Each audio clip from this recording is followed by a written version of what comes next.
This call is now being recorded. So, Modesta, we record these conversations because we can get really good information, and it's so expensive to travel. And sometimes even when we do travel to a woman's home, it's hard to get the audio working and all that.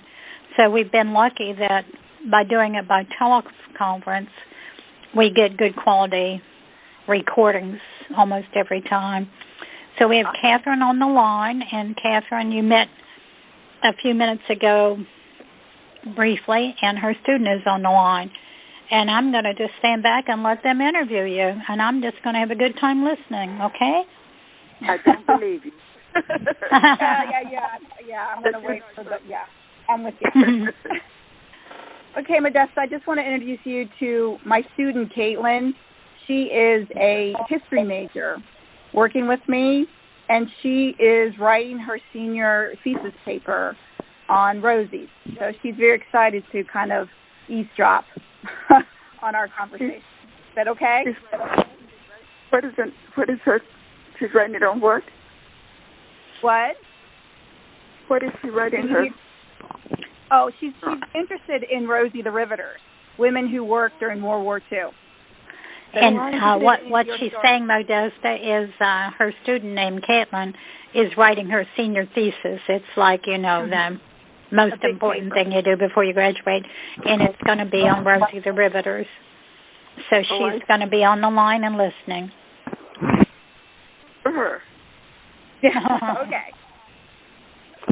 All right, so just like I said, this is my first interview, so you keep me in line if I go astray, okay? We'll do that.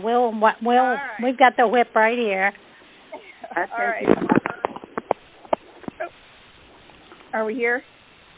Yeah. I think so. Okay. Yeah. All right, so let's just start in the beginning for the recording. So what is your full name? First name is Modesta, Modesta. Last name Echols, Echols. And when were you born? The date? September 12th, 1924. And where were you born? Louisville, what city? Kentucky.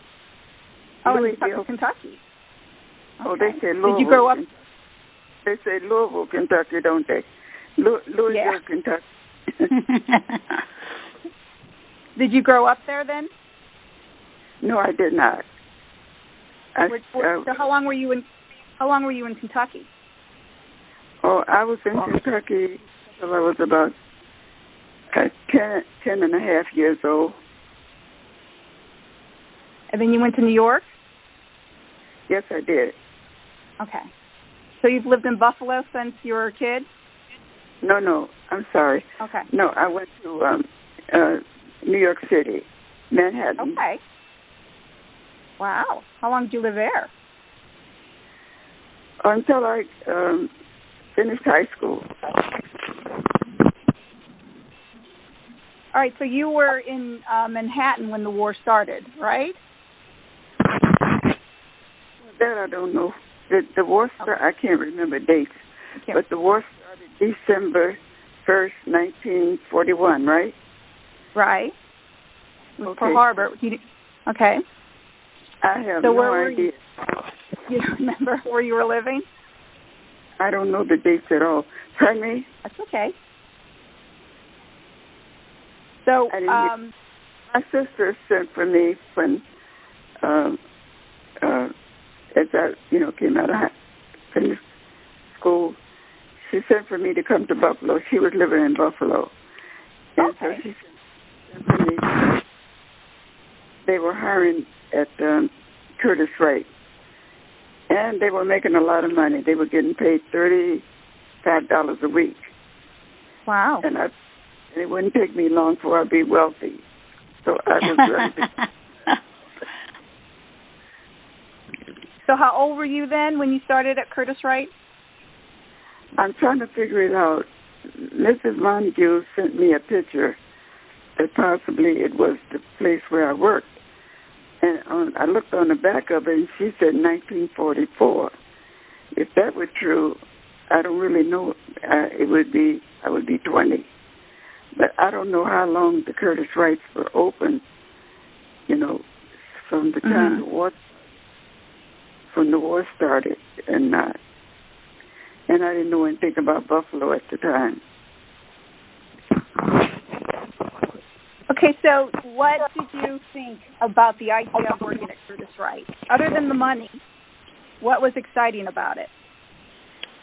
Well, to be working and helping, I thought it was a good thing to do.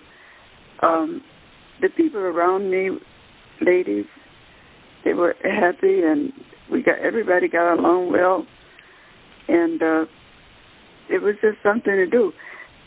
And I remember that I didn't work I don't know exactly how long, but I didn't work a long time there.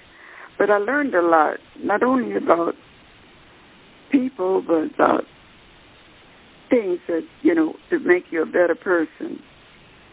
So I learned that from another part from people I was around and my boss.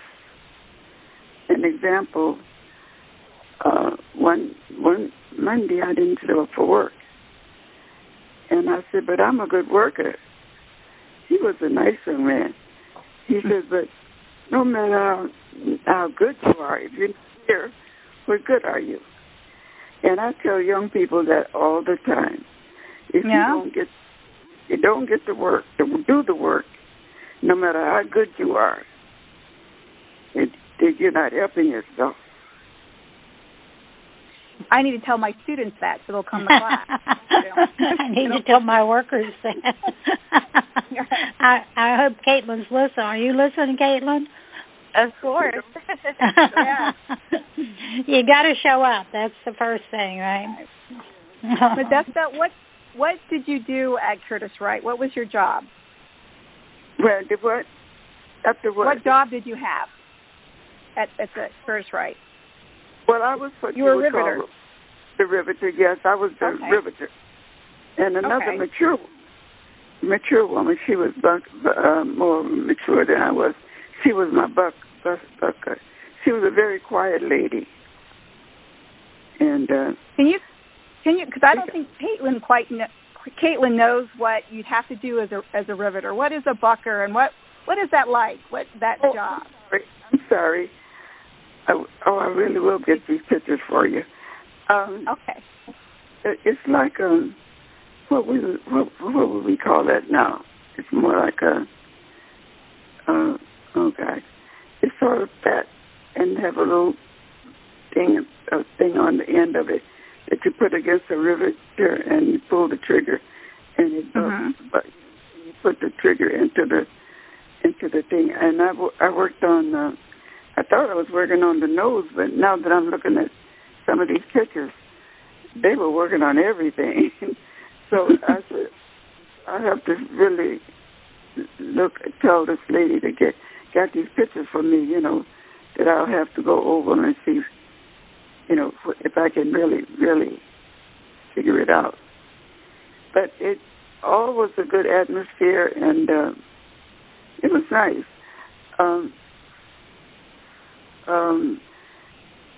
The young lady that wants to be like Rosie the Riveter, the thing that I couldn't understand is that they never showed where there were any people of color that was working. And they had some kind of a parade, but I saw it at the last minute on TV. And even the men had that red polka dot scarf around their heads. And I tried to find out where was that parade, but I never did. But they had a lady there, too, that was about 93. She had worked in the defense plant. And she told them that her age, and she looked like she was in excellent health. And she could walk and healthy looking. So they interviewed her, and that's all I saw. What it's gotten me is that they can't find nobody. And Mrs. Montague has been a help in a lot of ways, that now that she's been involved with this, they will find there will be more people that worked during the war years in World War One. I have a friend down the street. He worked in the plant, and it's not, if you're young, you could walk there. And they did all parts for airplanes.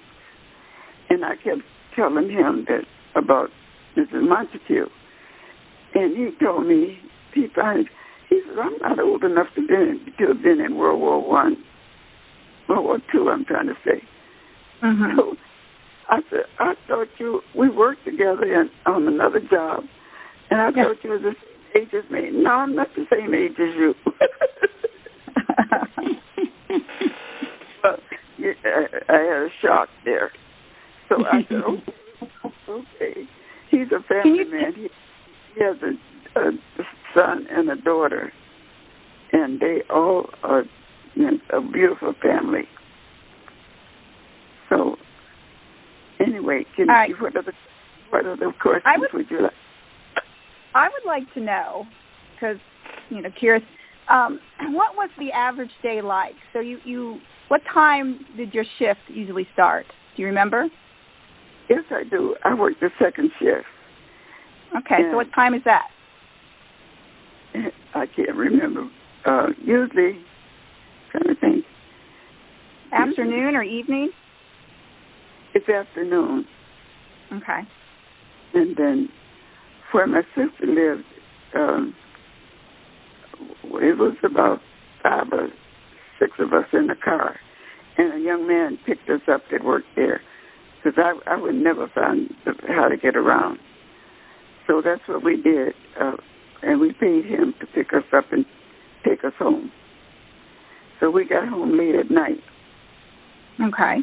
How long was your shift? Was it 8 hours then? I think so. Do you remember? Yeah, one of my friends, he did the math. I'm not good at it.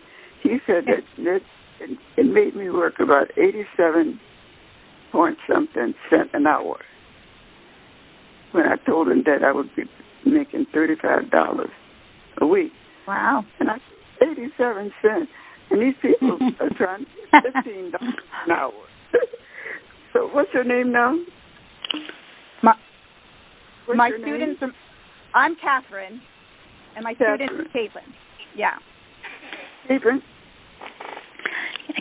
The lady who's interviewing you is Catherine, and her last name is Antolini. So I always think about a cat and an ant when I think of her. When I first met her, that's the way I remembered her name. I always think of a cat with an ant. And then her student's name is Caitlin. Okay. But tell her that 87 cents an hour is a long way from $15 an hour that some people are getting today.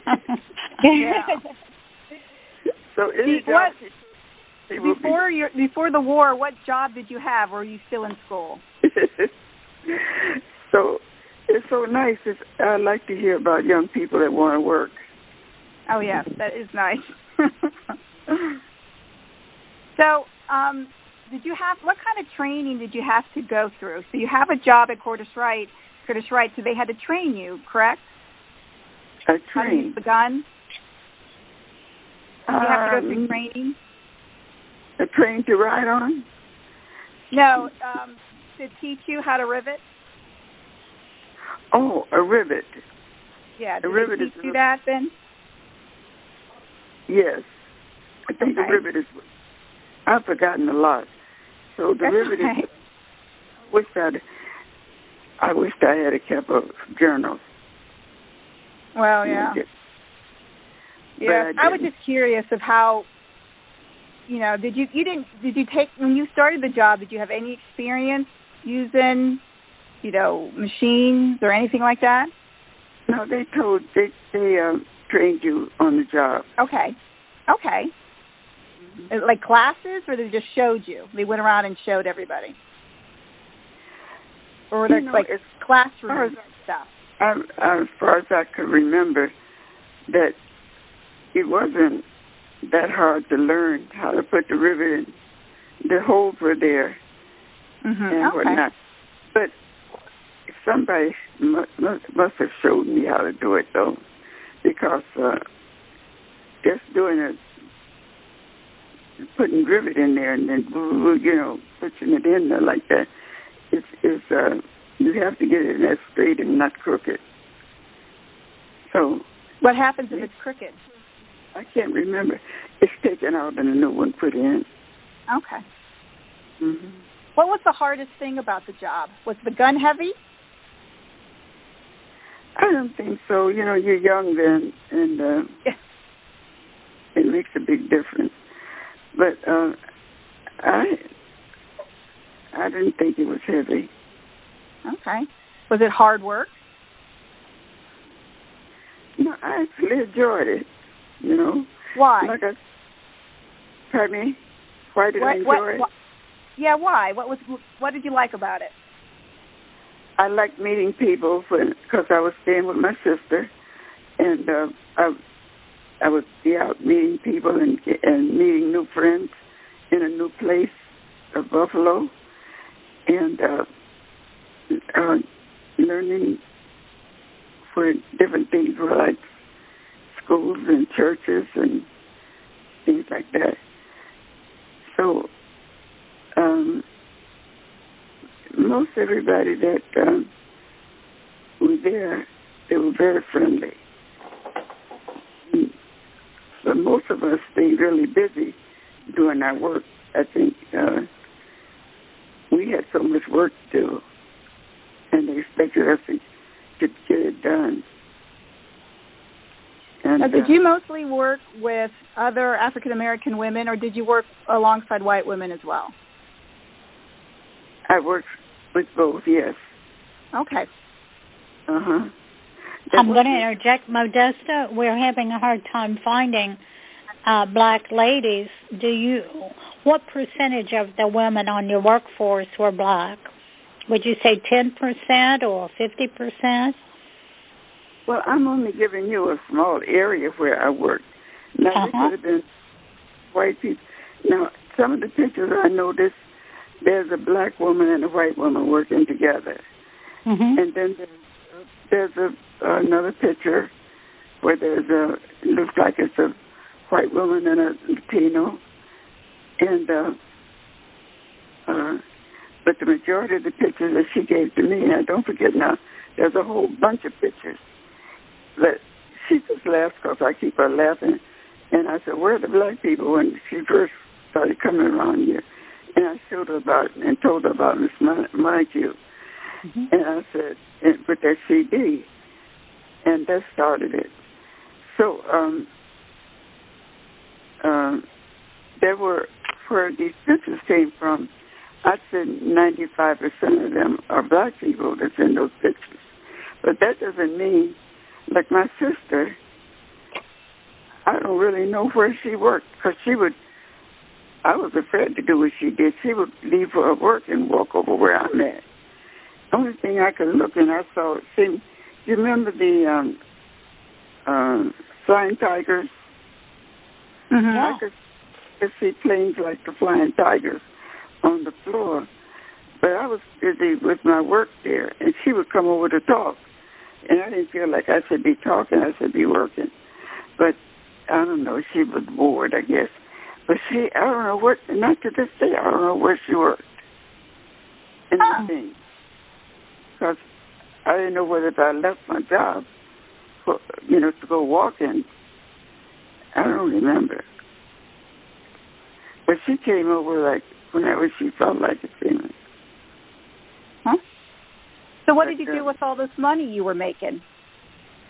Did you save it or buy yourself a new dress, or what did you do with it? Have fun? Well, I put it on Buffalo. I had to buy heavy clothes. Yeah, I bet. And boots. And there they didn't have the equipment to do the snow as they have today.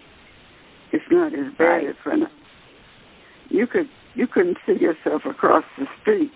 The sidewalks was all top full of snow. So I bought clothing and whatnot. But then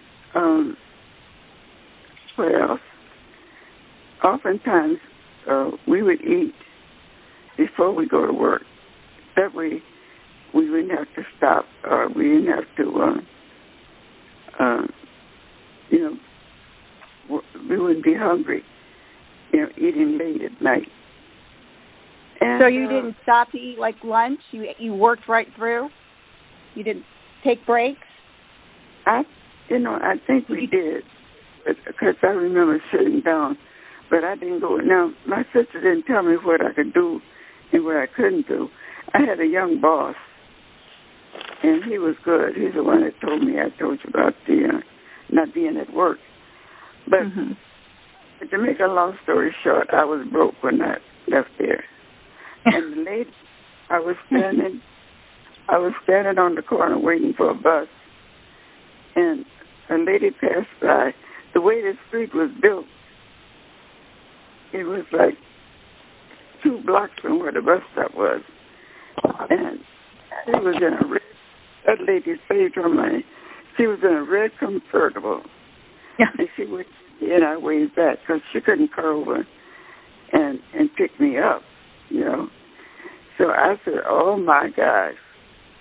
So I prayed to the Lord. I said, if you let me have another job, I will take 10 cents out of every dollar. Did you ever get your convertible? Did you save up and get one someday? One day? No, but I did get a car. Okay. What was the next job you got, Modesta? After you quit work at the factory at Curtis Wright, where did you work? Oh, I waited tables, and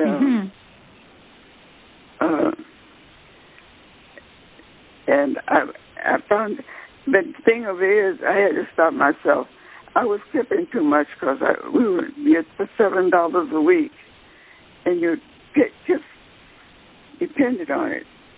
And so I went and got myself a sheet that has supposed to tip.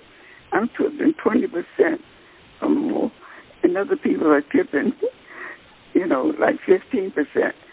But anyway, I did that, and then finally, what happened?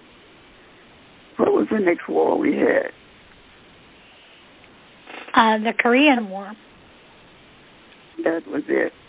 I got a job in the Korean War. A lot of men went to the service, and I got a job. I worked for Metro Bus Company in Buffalo.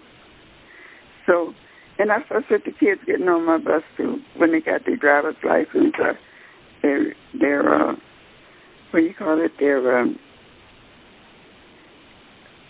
driver's permit. When they're just learning. I fuss at them all the time.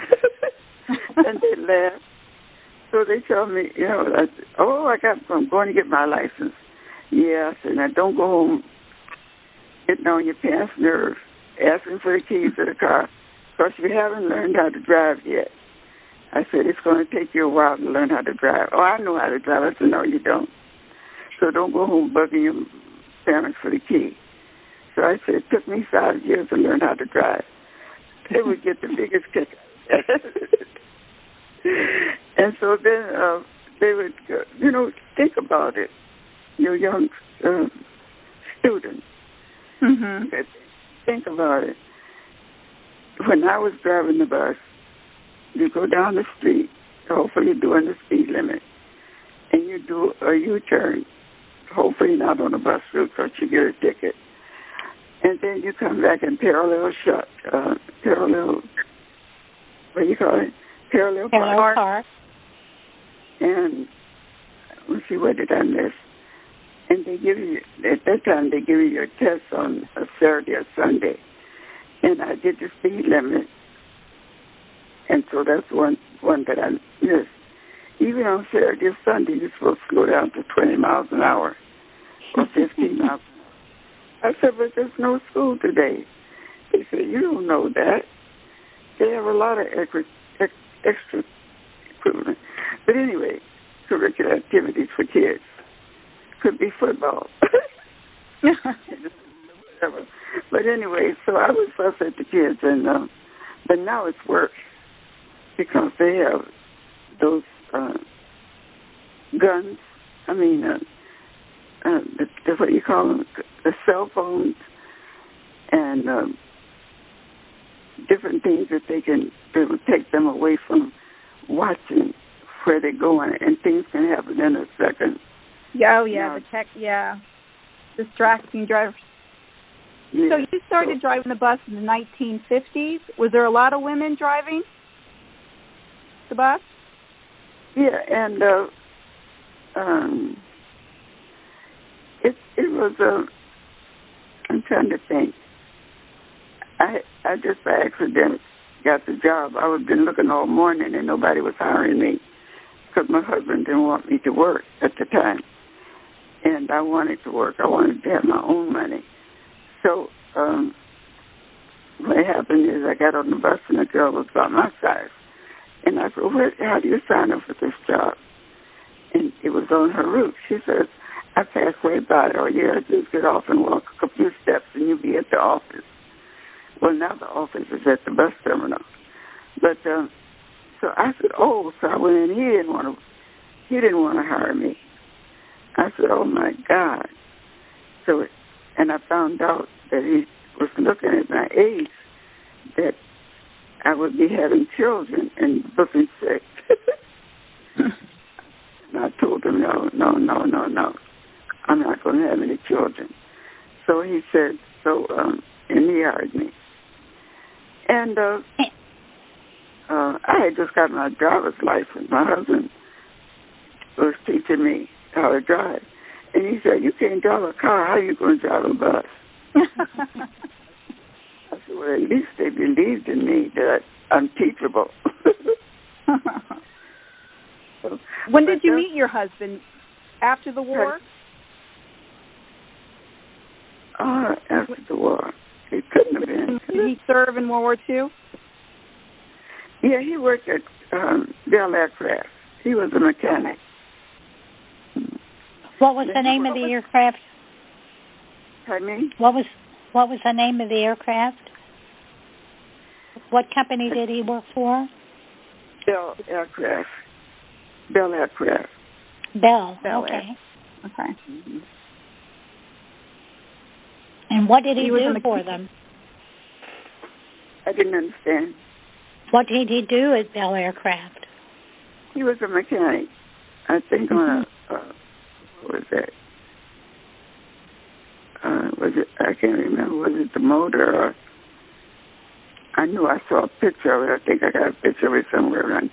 But I can't remember what it was. But that was his main job. But he stayed there a long time. Where Bell Aircraft, when the war was over, we were out of a job. But at Bell Aircraft, they stayed there a long time after the war. And finally, closed up, and everybody was shocked because they thought there was going to be a Bell Aircraft for a long time. So I was glad I had gotten another job. Mm-hmm. But my husband was always eager for him to get a job. He wound up working for the water company as a mechanic. Mm-hmm. So you're saying that when they thought that their jobs were going to be safe at Bell, because the jobs at Bell lasted after the war, but all at once they just closed down real quickly. Am I right?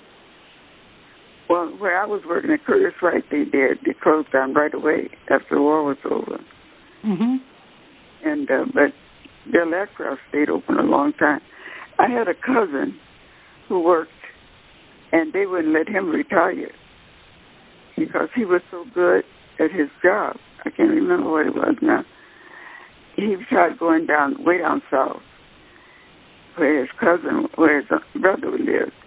They came looking for him. He went someplace else. Then he came back to Buffalo. So finally he just stayed here and kept on working for them.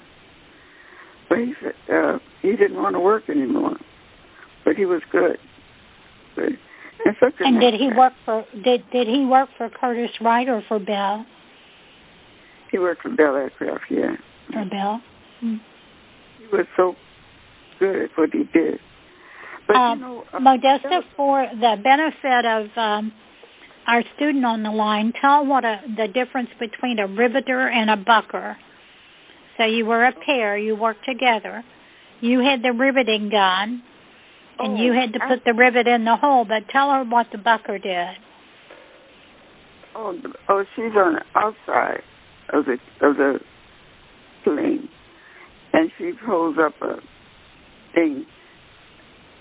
I don't even know what that was, what you call it.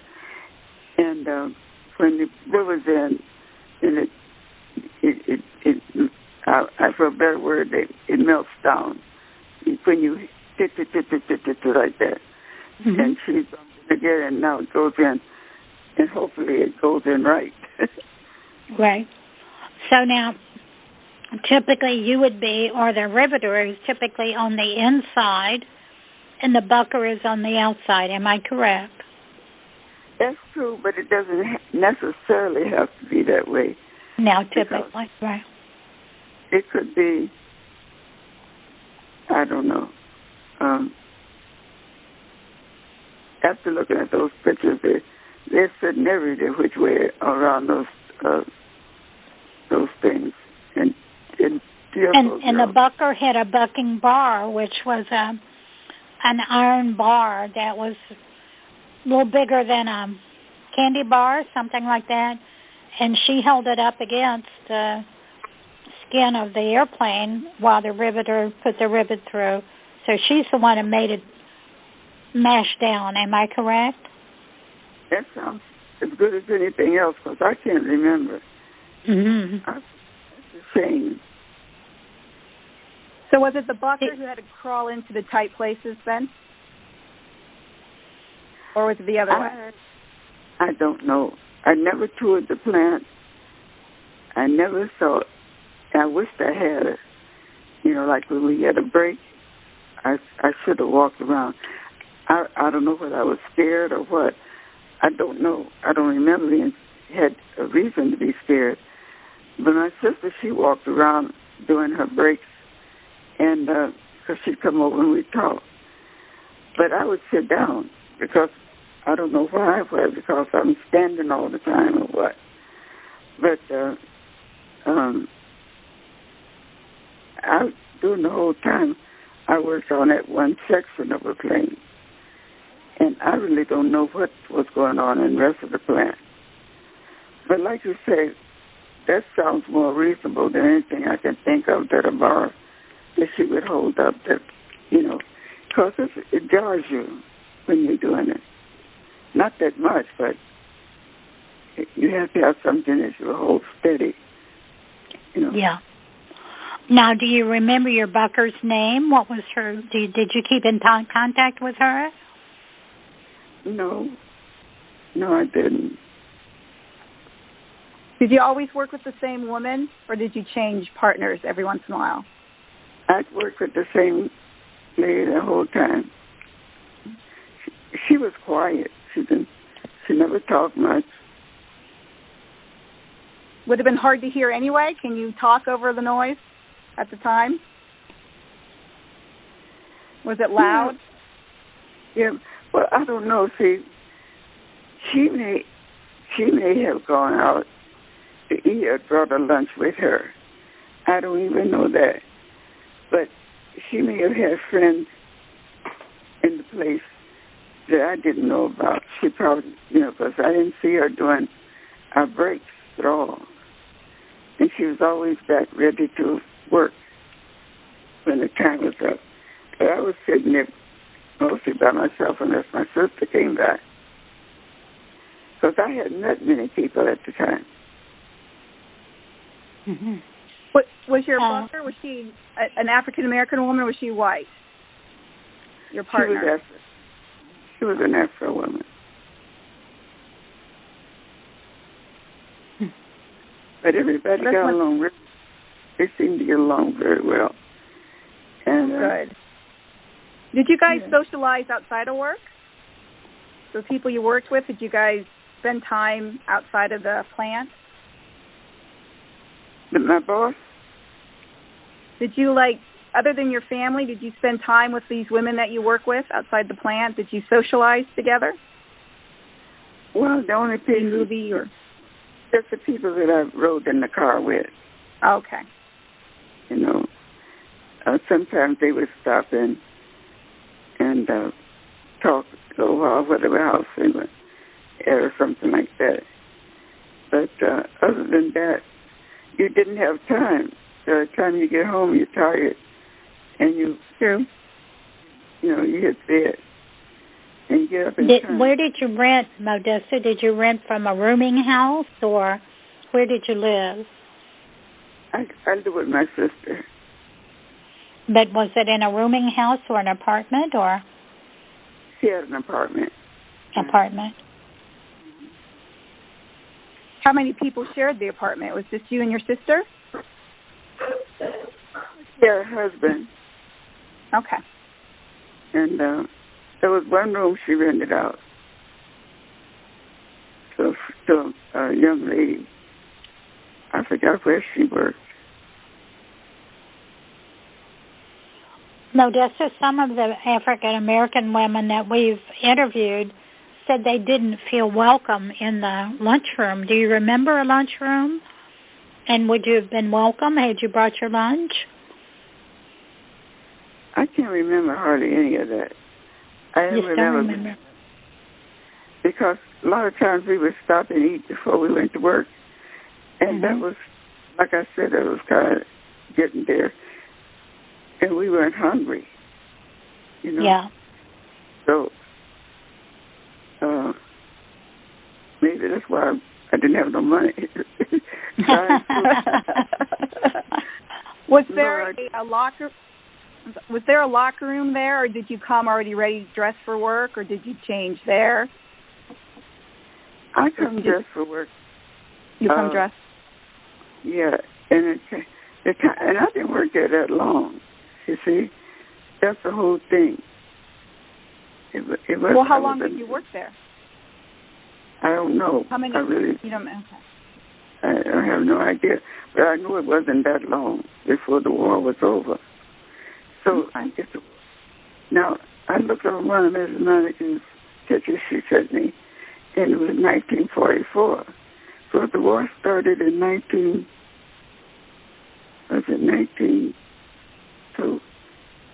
It was December 7th, 1941, but the women weren't called into the factories until 1942. And so most of the women went in about 1942 to 44. I can't remember. I can't remember. But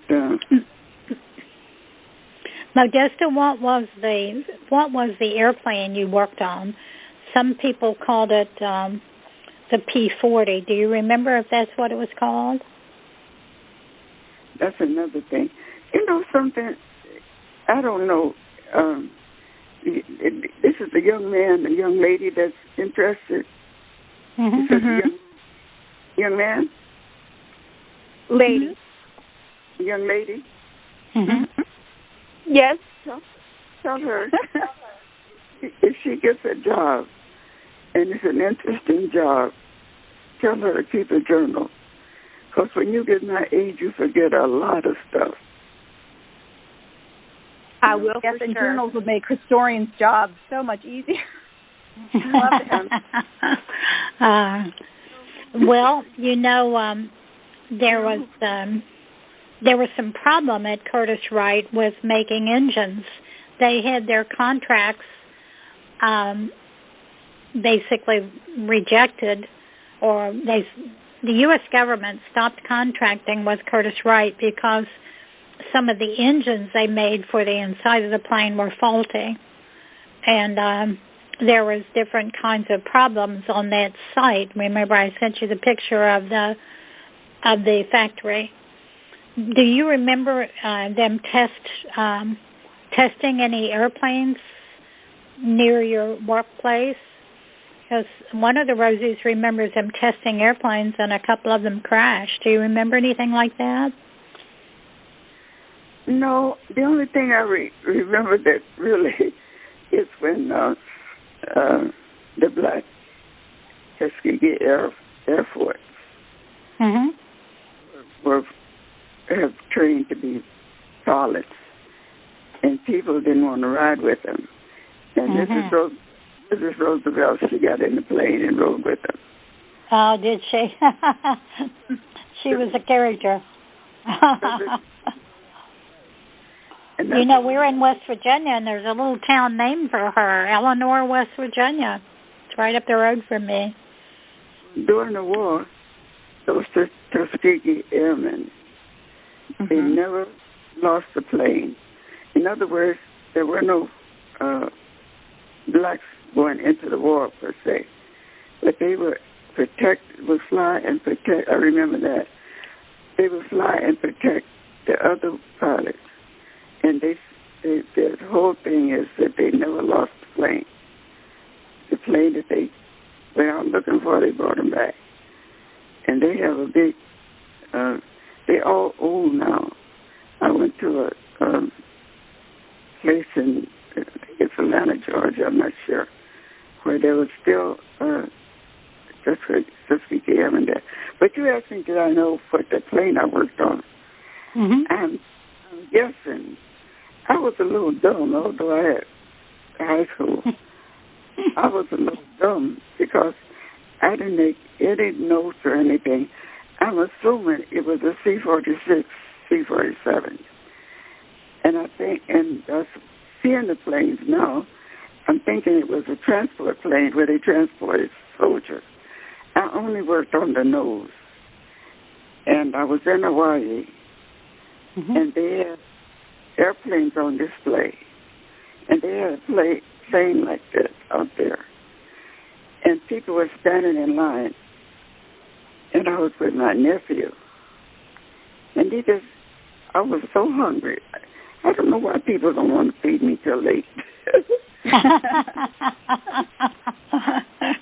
Oh, my. So you'll sleep better.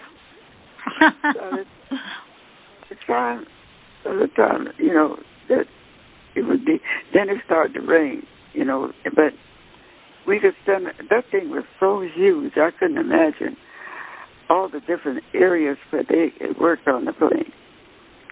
So my nephew, he was in the Air Force, and he was telling about where he, you know, when he went traveling through the Air Force, and he did this and he did that. Tim, I said, Steve, don't you remember I worked on those airplanes? Oh, that's right. That's all I know. I worked on them. Excuse me. And but it's kind of hard. Oprah Winfrey preaches it all the time. Keep a journal. But I didn't know her then. You didn't even know me then. Catherine laughs. I think she's seen probably a quarter of the notebooks I have. I bet you I have 20 notebooks we're talking thick notebooks where I keep a journal every day of everything that happens on the Rosie Project. Nobody can read it but me, but I feel better. That's going to be the problem, is your handwriting. I know it's going to be a problem. I know but that. You're going to be thankful that you did. Yes, I am already thankful. I go back and look at them, and sometimes I think, well, I haven't made the progress I would like to make, and then I'll pick up a journal from 3 years ago, and I'd say, oh, my gosh, look how far ahead we are than we were 3 years ago. No, it's important. Yeah, I think it's important. Let's go back to your factory. When you went into the factory, you went in with a whole bunch of people on the same day that they hired you, or you went all by yourself, or what happened? Do you remember applying for your job? Where I was working, there wasn't many people around. It was a big place. And when I went in, I could see through the door where my sister come in that they had something that looked like a flying tiger plane. But I'm not saying that Curtis Wright made them. I don't know who made them. I'm just saying it looks like it. But I don't know what they made. As far as it might have been called the Warhawk. The P-40 was called the Warhawk. Does that sound familiar? No. She never talked much about it. Yeah. That's why I didn't learn much, because she and her husband weren't too happy. People weren't happy. But anyway, so she'd come and ask how I was doing, and I'd tell her. But that's about it. I don't know. I can't remember what a lot of the stuff. So, but I do remember when they closed. I don't remember the date. I just remember that I didn't have a job and no money. Well, how did they tell you? Did you show up for work and they said we no longer need you, or how did they tell you that they were firing everybody, or some of them? They didn't fire you. They closed the company. They closed everything? Mm-hmm. They probably didn't need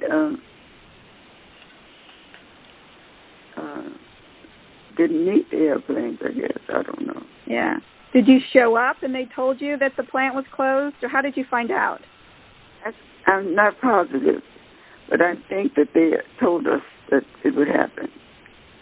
Okay.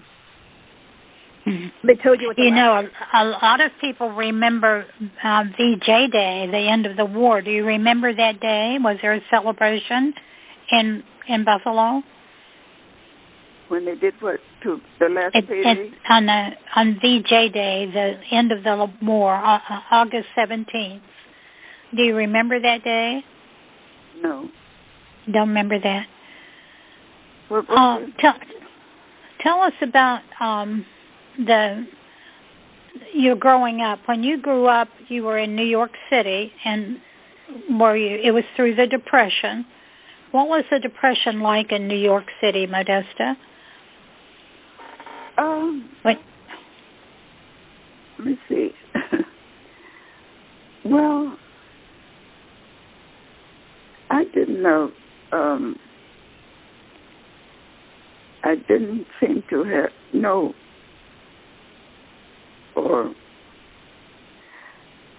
When I started there, how can I start? When I arrived in New York City, most young people were put back in school into the fifth grade or something. Mm-hmm. So I had a Southern accent when I got there, and I made friends with the young people because my sister, they had put her back when she came ahead of me. So when I saw them playing outside, and I told them that I would like to go to junior high school, and but I don't know how to do that without but they put me back to fifth grade or something. Mm-hmm. So they'd like to hear me talk with my Southern accent, So we would sit on with the steps, what they call the stoop, and they would sit there, well, you got to know this, you got to know that. And every day they'd give me a lesson. We sit there. When they finished playing, I'd skip and rope, whatever they were doing.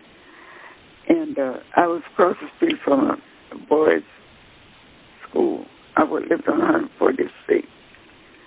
And so, sure enough, those were the questions that they asked me. And I started junior high school.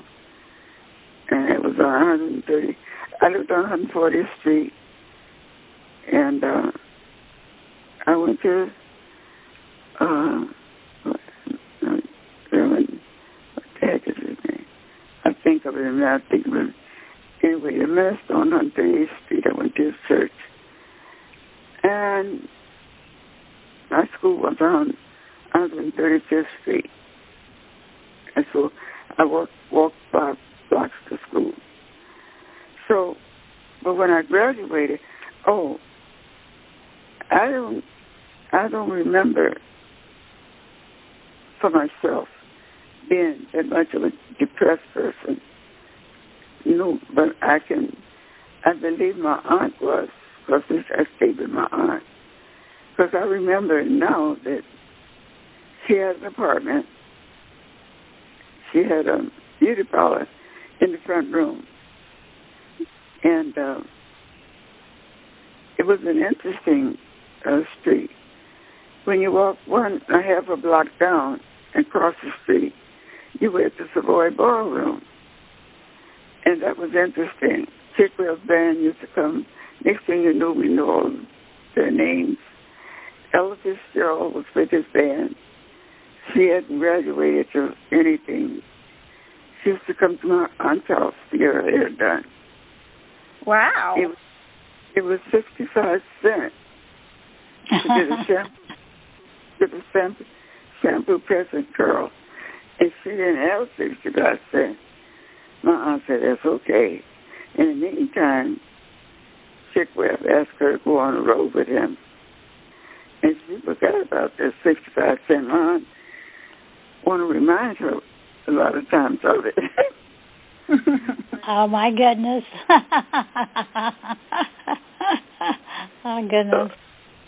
So I used to help my aunt sometimes in the beauty shop when I got old enough. And they would always tip me a quarter. So with that, I would save at least $1. So I could go to rent a bike. It took $1 for 4 hours, I think, or something. And I have a girlfriend who would come from out of town, and she lived with her aunt. And she and I would go bicycle riding. But then there was a place for us to stop on the way home. It was called you probably heard of the Catholic School Organization. No, I don't know it. Well, it was for any denomination. You could stop and listen to music, talk to your friends, relax. And but I went to the school I went to. All my friends left there. They all said they were going, but they didn't like the ride. And it was what is it? Isn't that funny? I've forgotten the street. Names the streets in New York that people go to. I'm not sure. In that part of New York, of course, there's uptown and downtown. I'm not sure. Now, this was in Manhattan, wasn't it? You were talking about Manhattan? No, let me see. You weren't in Brooklyn, were you? Well, no, this is mostly Italian and Chinese area. No, I don't know. I don't know it. A lot of people go down there for shopping. Yeah. And I've forgotten the street. But anyway, I lived there. And Madison Avenue? Are you talking about Madison Avenue? Oh, no, not that. Not that far. Yeah. No, I don't know. Well, anyway, I'll think of it. So, what am I saying? So, I went to school, and I found out the last time I was on that street the school was going to be torn down. And I think it was Tony Curtis that went to that school. But he was Polish, I believe. I don't think his name was Tony Curtis. I think he had a Polish name or something. Yeah. But oh, shucks. See, and this one forgot the name. But, what else did you ask me about New York? I was really trying to think about what the Depression was like in New York City. We're in a rural state here in West Virginia, and the Depression was very hard in West Virginia. You know, people lived on farms and they didn't have any money anyway, but it was particularly hard. What was the Depression like in New York City? Well, it depends. You were really poor, or what did your father do during World War II? I mean, during the Depression. Oh, my mother and father had separated, but Depression. My father built a home in Kentucky. He bought hogs. If he killed a hog, he built a place where he can smoke the meat, and and we used to order chickens. They were called, they were white chickens, and they came from a place in heaven called Seals and Roebuck. I thought that was in heaven. because all I could think is it and we had an outhouse, and never they finished the bathroom. And he, what else? Then people ate possum. And what's the other one? Possum. And what's the other one that runs around? Is it a rabbit? Are you talking about coons or squirrels? Yes, I mean people like things like that. Now chickens, our job was to feed the chickens and feed the hogs and water the vegetables. The garden that we had was just for us to have lettuce, tomatoes, and shallots and stuff. But Tony Curtis was Bernard Swartz when he grew up in New York. His name was Bernard Swartz. But in the myself, I shouldn't have stayed in that school because it wasn't good. I'm on 140th Street, and so there's a subway station every 10 blocks. The main station is 135th Street. I got to walk to 135th Street. I got to get up real early because if that train is packed, it goes right by me. When it goes by me, then I cross the street and go up to the Grand Concourse in the Bronx. And I'll be the first one on the train then. And it was too much for a young girl, and now that I look back, and go all Delancey Street, that's where I was in New York, and Delancey Street, to get off at Delancey Street and go to school. And my girlfriend, she was very, what would you call her? She was smart, but she was, in other words, she wouldn't always been getting in trouble with the teachers. And she found she wanted to be something. I forgot. She smacked the teacher one time. That's pretty much in trouble. Oh, man. She was my best friend. I said, you can't do that. But my aunt would give me 25 cents to go to that school. It was called Seward Park High School. Okay. Memory is coming back. Okay, it was called, tell me again, what Clark High School? Pardon me? Seward. Say the name of the school again. Seward, S-E-W-A-R-D, Seward Park High School. Okay. And Delancey Street. It's not Delancey, it was right there at Delancey Street. But anyway, so now she's gone. I had another friend, and I would just say, I wonder what happened to her. At her young age, she could draw such beautiful things. But anyway, so I get 25 cents. That would be 10 cents for the subway. 5 cents going, 5 cents coming back. 10 cents for lunch. So how there was the sandwich was 10 cents, and the milk was 5 cents. If I lose a nickel, I got to get some from the teacher or somebody to get home. And but that's the way it was. But I really didn't have nobody to advise me in a way, you know. No, I was saying, you can't do this. She would, you can't do this, you can't do that. But she thought a lot of me, though, because I would help her in the beauty shop. One time I got so good, she went on vacation and left me there with the customers. And she told the customers, if you didn't, if you don't like the way I did it, then she would do it over. But I didn't get any complaints. Believe me, I would. I couldn't cut a cat's hair. So if the war hadn't started, maybe you would have stayed in Manhattan and did hair for a living? Had the war not happened and you went to Buffalo? Maybe you would have stayed and been a beautician? No, I don't know. I don't know. What did you want to do when you were a little girl? Did you have an idea of what you wanted to, what kind of job you wanted? Well, when you grew up, you had a kind of your ideal job. Well, you know something. I think I'm not positive. I think at the time you had to learn something.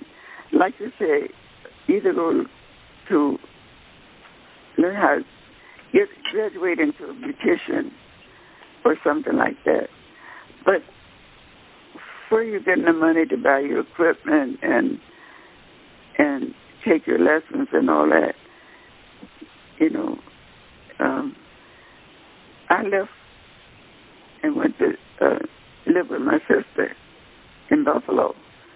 Mm-hmm. And so for that reason, and that wasn't a good thing to do either, you know. But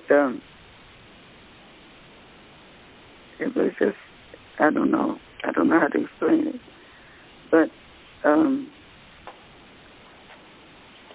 you can always get jobs like waiting tables, and because when you're out on your own.